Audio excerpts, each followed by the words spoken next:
بسم اللہ الرحمن الرحیم۔ السلام علیکم ناظرین، میں ہوں جی ایم جمالی اور آپ دیکھ رہے ہیں ڈیجیٹل کے سب سے بڑے چینل نیوز پاکستان کا پروگرام اے ٹو زی۔ ناظرین، اہم خبر ہے کہ بلوچستان کے ضلع خوزدار میں سیکورٹی فورسز کے آپریشن میں 14 دہشت گرد مارے گئے۔ سیکورٹی ذرائع کے مطابق آپریشن کے دوران فطنت الہندوستان کے 20 سے زائد دہشت گرد زخمی بھی ہوئے۔ ذرائع کے مطابق خوزدار کے علاقے زہری کے عوام نے سیکورٹی فورسز کے کامیاب آپریشن کو سراہا۔ سیکورٹی فورسز فطنت الہندوستان کے دہشت گردوں کے خاتمے کے لیے ہمہ وقت تیار ہیں۔ سیکورٹی ذرائع کے مطابق سیکورٹی فورسز عوام کے تعاون سے فطنت الہندوستان کے دہشت گردوں کا خاتمہ کریں گے۔ جی ناظرین، دوسری جانب عالمی افق سے اہم ترین خبر ہے کہ حماس نے امریکہ کے صدر ڈونلڈ ٹرمپ کا 20 نکاتی غزہ امن منصوبہ بڑی حد تک قبول کر لیا۔ حماس نے یرغمال اسرائیلی قیدیوں کی رہائی اور غزہ کا کنٹرول فلسطینی اتھارٹی کے سپرد کرنے پر آمادگی ظاہر کر دی۔ حماس کا کہنا ہے کہ وہ ہتھیار مستقبل کے فلسطینی حکمرانوں کے حوالے کرے گی، جبکہ برطانیہ کے سابق وزیر اعظم ٹونی بلیئر کا مجوزہ کردار بھی مسترد کر دیا ہے۔ حماس کی جانب سے جاری کردہ بیان میں کہا گیا ہے کہ حماس نے اپنی قیادت فلسطینی دھڑوں، فورسز، ثالثوں اور دوستوں سے مشاورت کی ہے تاکہ صدر ڈونلڈ ٹرمپ کے منصوبے پر ذمہ دارانہ موقف اختیار کیا جائے۔ غور و خوض کے بعد فیصلہ ثالثوں کے حوالے کر دیا ہے۔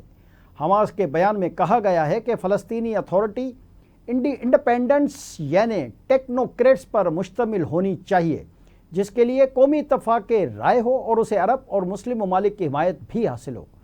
حماس غزہ جنگ ختم کرنے، قیدیوں کی رہائی اور فوری امداد کی فراہمی سے متعلق غزہ پر قبضہ مسترد کرنے اور فلسطینیوں کی جبری بے دخلی کے خلاف عرب اسلامی ممالک عالمی کوششوں اور صدر ڈونلڈ ٹرمپ کی کوششوں کو سراہتی ہے۔ حماس کا کہنا ہے کہ مکمل جنگ بندی، غزہ سے مکمل فوجی انخلاء کے لیے حماس اعلان کرتی ہے کہ وہ تمام اسرائیلی قیدیوں کی رہائی پر آمادہ ہے، جن میں زندہ اور مردہ دونوں یرغمالی شامل ہیں۔ اس کے لیے ضروری ہے کہ زمینی ماحول فراہم کیا جانا چاہیے اور حماس ثالثوں کے ذریعے اس پر بات چیت کے لیے آمادہ ہے۔ حماس کے رہنما موسیٰ ابو مرزوق نے عرب ٹی وی سے بات چیت کرتے ہوئے کہا کہ یرغمالیوں کی رہائی میں صدر ڈونلڈ ٹرمپ کی جانب سے دی گئی 72 گھنٹے کی ڈیڈ لائن سے زیادہ وقت لگ سکتا ہے، کیونکہ موجودہ حالات میں یہ ڈیڈ لائن غیر حقیقت پسندانہ ہے۔ حماس کے مطابق صدر ڈونلڈ ٹرمپ کی تجاویز میں جہاں تک غزہ کے مستقبل کا تعلق ہے اور فلسطینیوں کے حقوق کا تعلق ہے، وہ عالمی قوانین اور قراردادوں کے تحت ہیں اور ان پر جامع قومی فریم ورک کے تحت بات چیت کی جائے گی، جس میں حماس فعال طور پر اور ذمہ دارانہ انداز سے حصہ لے گی۔ حماس دائمی امن کے لیے تیار ہے۔ امریکہ کے صدر ڈونلڈ ٹرمپ نے حماس کی جانب سے جاری بیان کی بنیاد پر اپنا بیان جاری کر دیا۔ دریں اثنا مختصر ویڈیو پیغام میں صدر ڈونلڈ ٹرمپ نے کہا کہ ان ممالک کا شکریہ جنہوں نے اس کام کو ممکن بنانے میں مدد کی۔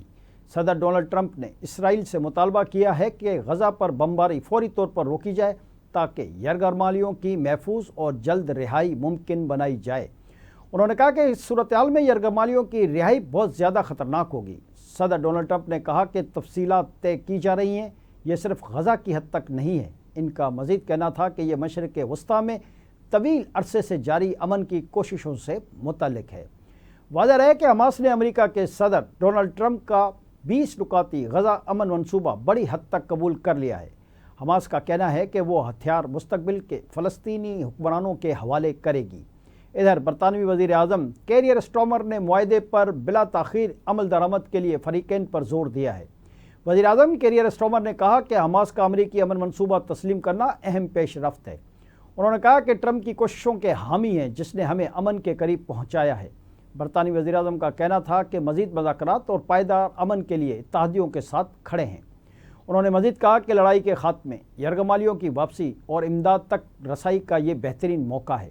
واضح رہے کہ حماس نے امریکہ کے صدر ڈونلڈ ٹرمپ کا 20 نکاتی غزہ امن منصوبہ مکمل طور پر نہ صحیح لیکن کافی حد تک قبول کر لیا ہے۔ حماس نے یرغمال اسرائیلی قیدیوں کی رہائی اور غزہ کا کنٹرول فلسطینی اتھارٹی کے سپرد کرنے پر بھی آمادگی ظاہر کر دی۔ اسی دوران جرمن چانسلر کا کہنا ہے کہ یرغمالی رہا اور حماس غیر مسلح اور لڑائی فوری طور پر ختم ہونی چاہیے۔ جرمن چانسلر نے کہا کہ یہ سب انتہائی تیزی سے ہونا چاہیے۔ تقریباً 2 سال بعد امن کے لیے یہ بہترین موقع ہے۔ انہوں نے کہا کہ جرمنی غزہ میں جنگ بندی کے لیے اپنی کوششیں جاری رکھے گا۔ جی ناظرین، دریا سنا پاکستان کی جانب سے امریکی صدر ڈونلڈ ٹرمپ کے امن منصوبے پر فلسطینی مزاحمتی تنظیم حماس کے جواب کا خیر مقدم کیا ہے۔ ایک بیان میں ترجمان دفتر خارجہ کی جانب سے کہا گیا ہے کہ یہ موقع غزہ میں یرغمالیوں اور فلسطینی قیدیوں کی رہائی کے لیے اہم ہے۔ غزہ میں انسانی ہمدردی کی امداد کی بلا تعطل ترسیل یقینی بنانا ضروری ہے۔ ترجمان دفتر خارجہ کا کہنا ہے کہ اسرائیل کو فوری طور پر حملے بند کرنے چاہیے۔ پاکستان نے صدر ٹرمپ کی امن کوششوں کو سراہا۔ امید ہے یہ کوششیں دیر پا جنگ بندی اور مستقل امن کی راہ ہموار کریں گی۔ انہوں نے کہا کہ پاکستان تعمیری اور بامعنی کردار ادا کرتا رہے گا۔ پاکستان فلسطینی عوام کی جائز جدوجہد کی حمایت بھی کرتا رہے گا۔ ترجمان کا کہنا تھا کہ پاکستان ایک خود مختار فلسطینی ریاست کے قیام کی مکمل حمایت کرتا ہے۔ فلسطینی ریاست کی بنیاد 1967 سے پہلے کی سرحدوں پر ہونی چاہیے۔ القدس الشریف فلسطینی ریاست کا دارالحکومت ہو۔ دوسری جانب وزیر اعظم شہباز شریف نے کہا ہے کہ حماس کے بیان سے جنگ بندی کی نئی راہ ہموار ہوئی۔ پاکستان ہمیشہ فلسطینی عوام کے ساتھ کھڑا رہا ہے۔ اپنے ایک بیان میں وزیر اعظم نے کہا کہ امریکی صدر ڈونلڈ ٹرمپ اور برادر ممالک کے شکر گزار ہیں۔ پاکستان تمام برادر ممالک کے ساتھ مل کر امن کے لیے کام کرے گا۔ وزیر اعظم شہباز شریف کا کہنا ہے کہ حماس کے بیان سے جنگ بندی کی نئی راہ ہموار ہوئی۔ الحمدللہ فلسطین میں جنگ بندی کے قریب ہیں۔ ادھر اقوام متحدہ کے ترجمان نے کہا ہے کہ حماس کے بیان سے یو این کے chief secretary general Antonio Guterres کی حوصلہ افزائی ہوئی ہے۔ اقوام متحدہ کے ترجمان کے مطابق یو این چیف نے تمام فریقین پر زور دیا ہے کہ غزہ جنگ کو ختم کرنے کے موقع سے فائدہ اٹھائیں۔ دوسری جانب فرانس کے صدر میکرون کا بھی کہنا ہے کہ حماس کے عزم پر بلا تاخیر عمل کیا جائے۔ اب امن کی جانب فیصلہ کن پیش رفت کرنے کا موقع ہے۔ فرانسیسی صدر نے یہ بھی کہا کہ امریکہ اسرائیلیوں، فلسطینیوں اور دیگر بین الاقوامی شراکت داروں کے ساتھ اپنا کردار ادا کریں گے۔ اسی دوران اسرائیل کا کہنا ہے کہ حماس کے رد عمل پر ٹرمپ امن منصوبے کے پہلے مرحلے پر فوری عمل شروع کر دیا ہے۔ امریکی میڈیا کی جانب سے دعویٰ کیا گیا کہ اسرائیل اپنی کارروائیوں کو غزہ پٹی میں دفاع میں تبدیل کرے گا، جبکہ غزہ شہر پر قبضہ کرنے کے آپریشن کو بھی روک دیا جائے گا۔ یاد رہے کہ حماس نے یرغمال اسرائیلی قیدیوں کی رہائی اور غزہ کا کنٹرول فلسطینی اتھارٹی کے سپرد کرنے پر آمادگی ظاہر کی ہے۔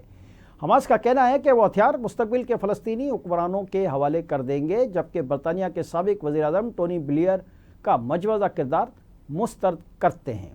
آج کے لیے اتنا ہی۔ اگلے پروگرام تک کے لیے اپنے میزبان جی ایم جمالی کو اجازت دیجیے۔ اللہ حافظ۔